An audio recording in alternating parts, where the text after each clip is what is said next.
Ukuaji wa sekta ya madini umekuwa ni mkubwa, lakini pia serikali imeanza kuwa na akiba ya dhahabu.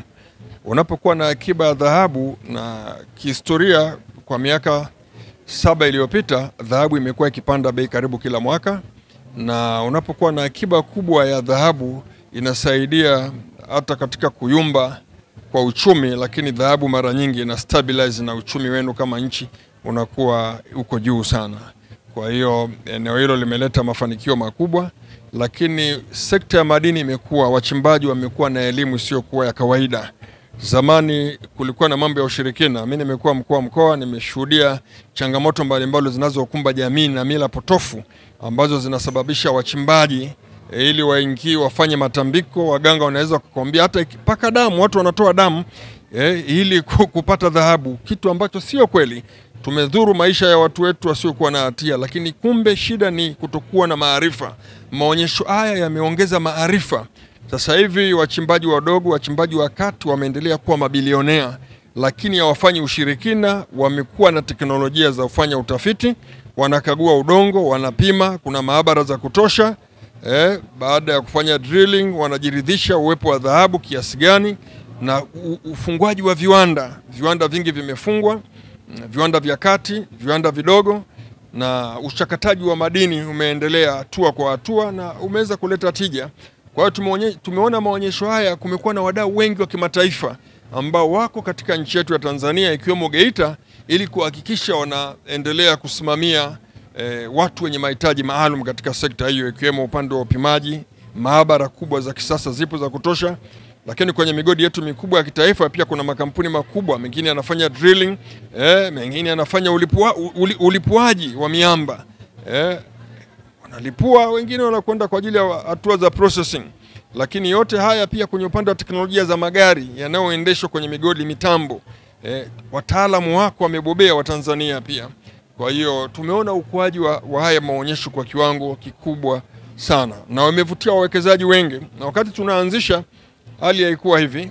Lakini pia jambo la pili kubwa ambalo limenigusa ni jinsi ambavyo serikali ya mkoa wa Geita imeweza kutekeleza maagizo ya viongozi wakuu wa nchi, akiwemo Dr. Samia Suluhu Hassan, rais wetu wa Jamhuri ya Muungano wa Tanzania, lakini pia na waziri wetu mkuu ndugu Majaliwa. Tumeona Kassim Majaliwa kwamba walitoa maelekezo eneo hili liboreshwe. Kwa mimi nichukue nafasi hii kwa unyenyekevu tu kama mwenyekiti wa chemba ya wafanyabiashara, nimpongeze mkuu wa mkoa Martin Shigela kwa kushirikiana na wataalamu wake na wadau mbalimbali. Tumeona majengo ya kudumu yameanza kuwekwa maeneo kama hapa tuko kwenye banda hili la BOT. Hii ni structure nzuri ya kudumu ambapo itakapofikia kufanya maonyesho haitakiwi tena kutafuta mahema, kuhangaika, bali ni branding tu. Watu wanafanya branding, wanaweka vitu vyao vizuri na maonyesho yanaendelea. Lakini eneo hili sio hivyo, linaruhusu katika mwaka mzima kuwa na shughuli za kibiashara. Maeneo yapo tayari, ni kiasi cha watu kuja kupanga bidhaa zao na kuuza. Haya ndio mageuzi na mapinduzi ambayo wanageita tulikuwa tunayatamani tuyaone. Ndani ya maonyesho haya wafanyabiashara mbalimbali wametoka nchi wa kimataifa wamekuwepo. Kampuni kutoka China, kutoka Ulaya ziko hapa, lakini tumeona wajasiriamali wadogo wametoka Kongo, wametoka Rwanda, wametoka Burundi, wametoka Kenya, wametoka Uganda. Achana na wajasiriamali wako wametoka Zanzibar, wametoka Dar es Salaam, wametoka mikoa mbalimbali. Wameleta bidhaa zao hapa ili kutafuta kipato. Na wamekuta kipato. Nimepata ushuhuda mmoja, kuna mtu anauza karibu bidhaa za shilingi milioni 50 kwa siku. Haya sio mafanikio madogo, haya ni mapinduzi makubwa.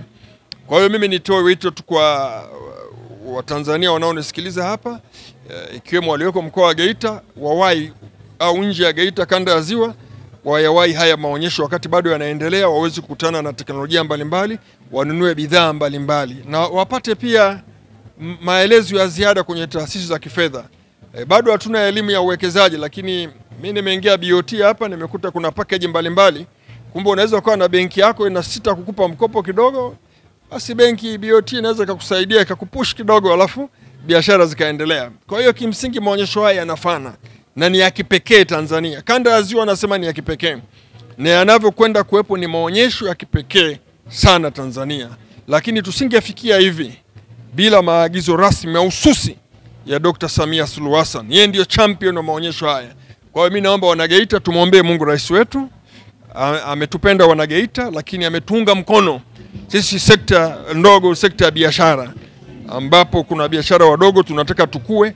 Kwa maonyesho haya yamesababisha mapinduzi makubwa ya kiuchumi kanda ya Ziwa, na bado tuna imani na yeye kwamba katika kipindi chake kingine kijacho, tunamwombea Mungu inshallah kwenye kampeni hii ashinde, aweze kutupeleka tena kwenye hatua nyingine kubwa ya kiuchumi.